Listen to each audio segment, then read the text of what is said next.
Hey, happy holidays, everybody. It's Anthony and Tucker with Land Title, and we're bringing you our lender update. We got a good update for you. We'll keep it quick.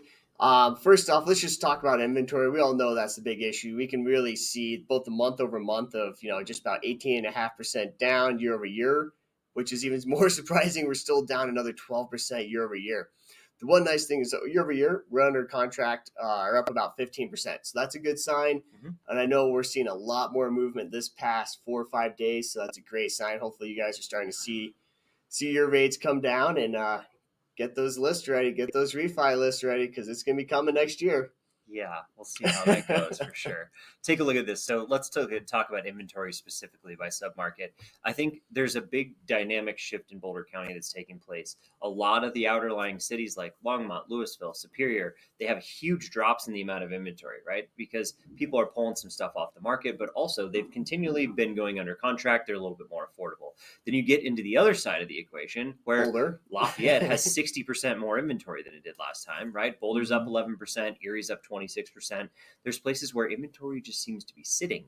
And that being said, we're all kind of moving the same direction, right? Yep. Inventory's been dropping, but that being said, we have a lot of excess inventory in some of our markets or most of our markets. But then if you get into like a Louisville, I mean, it's kind of the anomaly, right? Like Louisville is going to be it's short on bizarre. inventory. If they're they've been short on inventory the last 6 months, They've been short on inventory, and that's the with last our decade, current situation. Right? So And going into next year, once rates drop, it's going to be more of a frenzy. Just keep that in mind. Anything in Louisville, that's going to be really competitive. Make sure you kind of work through some of those extra scenarios of how do we go over, how do we get creative, because it's going to be well, needed. speaking of competitive, let's talk about the false Yeah. narrative that this slide gives us because we're at 2.6 months of inventory, right? In everything of the essence, we should be in a seller's market.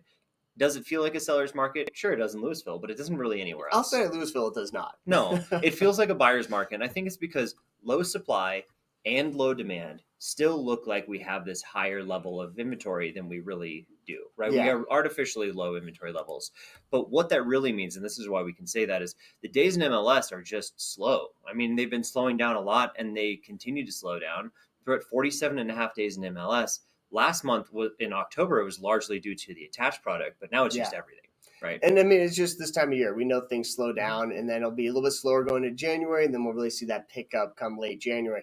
But just also keep in mind that it's also by area. So when your clients are shopping, listen to what areas they're shopping because it's going to change what you're going to need to probably do on your side and how creative you have to get. Sure. If you're Look in at Longmont or Superior and you got 64 days on average to go under contract, you got tons of you time. guys can do whatever you want and be real, aggressive, right? But then you go to Louisville at 24 days and it's a seller's market. And then So Lafayette at right yeah, in just under 40 days, it starts speeding up pretty quick. exactly.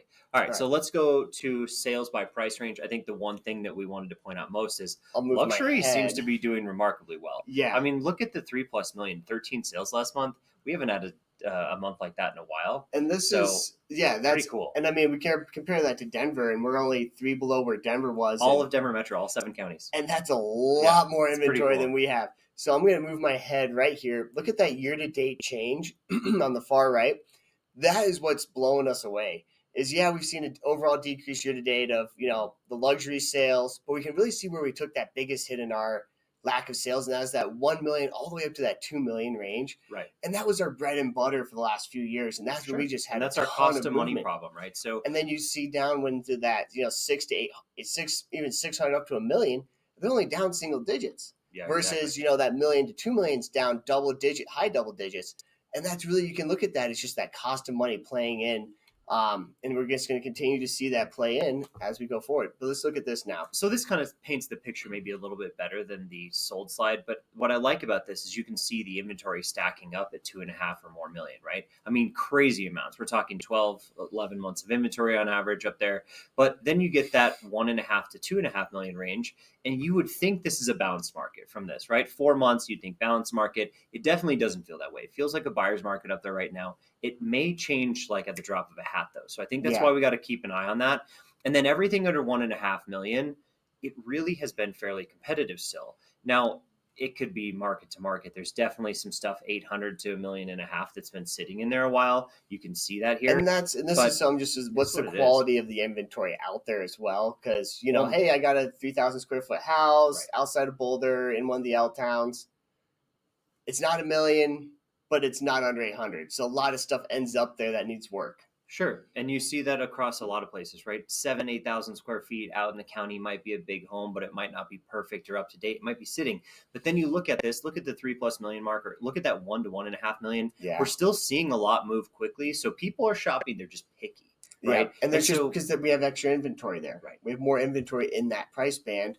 So then based on the demand, we're just going to have more inventory and we're more more options. Yeah. So if your guys want to go out and get a deal, I would say that this is the perfect season for it. Yeah. You can absolutely go do that before things really pop off in the springtime Tell next year. you all know what's going to happen. It's going to become a frenzy again. So compete while you can. Well, you keep saying that, but I honestly think we got a year. But we got a year before that's going to happen. Yeah. Right? We're going to have a nominal increase in the spring, if you want my personal projections. But I just don't think, unless interest rates just plummet for some reason, we're going to be in a frenzy in 2024. It's all about the rates, as you all know. Yeah. It's all about the rates. I just don't think we can have another 3/4 point swing in the next 3 weeks or 4 weeks. So no, but I think it's a it good would be sign. Insane. I think it's a good sign that the market's going to be picking up though in the spring. I agree. Yeah, it'll be really good for everybody there for a hot minute. Yeah. And if we can chase rates down after that, that's all good news. So, okay, we broke off attached and detached prices because I wanted to talk about them a little bit, separate. But the one big thing I wanted to talk about with average sales price is just the fact that we're kind of in this stabilized market, right? Mm-hmm. Last month was a big extreme change, but over the last 12 months, we really have had, 1 or 2% increase across all of Boulder County.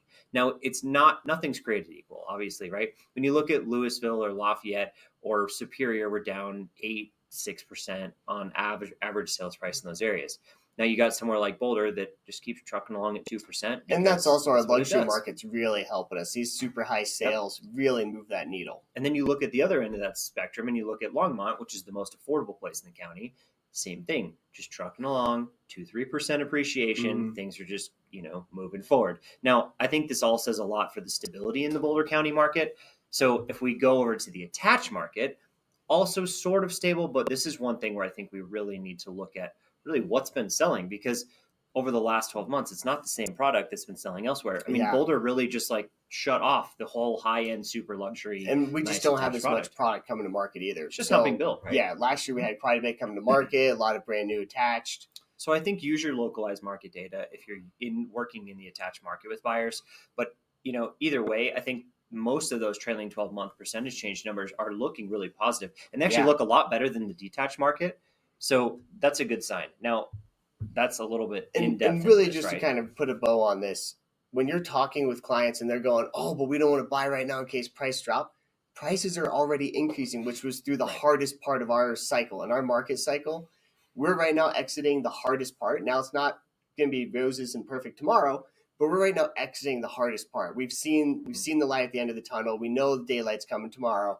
Yeah, I think December's really and that's where you can share with your clients. We're getting past the hardest part of our market, and we still saw increasing prices, and we didn't see even a plateau. We saw a moderate increase. Yeah. So it's really good for the people who are on the fence to try to articulate this, that have confidence in this market. We are always going to be underbuilt. We're always going to have supply issues, which is going to keep driving the cost of real estate up here.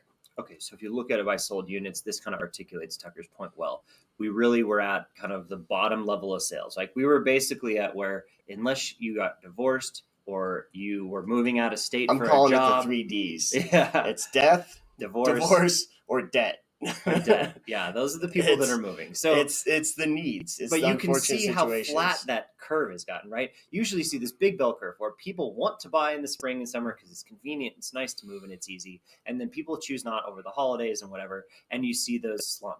Well, here we are where really it's not that much more of an extreme between June and December at this point, but it is slowly trickling down and we see this seasonal change. So expect, seasonal December, really similar to last year, really similar to last month in many ways. Yep. And we're just going to kind of plug along. Now, January, February could be a lot better than what we saw last year, just due to the fact that people panicked and shut everything off in the fourth quarter. And remember, that's last January, February is when everyone really hit the panic button. Then we kind of adapted, by April, May, we started getting our market back. And and you're going to see inventory come to market this spring because last spring, people really stopped. And so with inventory and buyers out there that maybe a few people are getting off the fence as interest rates start to come down. This is going to be a good sign for 24. It's just not going to be anywhere near where we were at the peak of the market at like the beginning of the year in 22. Yeah, Because and that was and an we don't want incredible that. market. We don't want that. That's not healthy. I think it's just important to understand the volume of sales taking place will be somewhere in between last January and obviously the peak of the market. We won't be anywhere near. No, but it's going to be better than it was. Yep. Okay, last slide. This is the deceiving slide. So this is one thing is this is our percent sold to list price for attached and detached. This does not show concessions, and we are or price seeing drops. Or the price drops prior to going under contract. We are still hearing and seeing lots of 5-figure concessions. So that does not take this into account. Right. So I think keep that in mind. The way to think about this is when land title on average sees 40-45% of deals coming in the door with seller concessions tied to them, that's not the norm, but that's what's happening right now. So think 1 to 2% off of this number. 98% seems like, oh yeah, it's a hunky-dory fall. Everything's fine, right? We're getting into the winter and everything's still going well. Well, in all reality, like the buyers are controlling the narrative here, and they truly are getting everything they're asking for. They really are. And so just to use $1 million listing here in Boulder County, which isn't too far off the median or average. Hey, list it for $1 million, going under contract at $980,000, and there might be a $15,000 or $20,000 concession included. So that really kind of puts you down at that $960 mark. So that's really where you can kind of set 96%. 96%. So you can really set expectations with your seller or with people out there and your buyers, and tell your buyers, hey, we can push a little bit harder right now. Yep. We can try a little bit more. This asks for that 2-1 buy down in the contract, and there's a good chance people will give it to you. Right, and there's a good chance that's all going to dry up in the middle of January into February. So this is a very short window. I really think it's worth calling those buyers or those potential buyers, kick them off the fence before things get real nutty, because they could easily put things under contract in the next month or so, and I think they're really going to be happy they did that. And they'll even see it by the time they close. They'll have built-in appreciation. Absolutely. All right, well, thank you for joining us today. I'm Anthony with Land Title. I'm Tucker Brock with Land Title. Thank you for joining us every time. We really appreciate you. Don't forget to like and subscribe to the YouTube channel and see more of us. Sounds good. Bye, everybody. And happy holidays.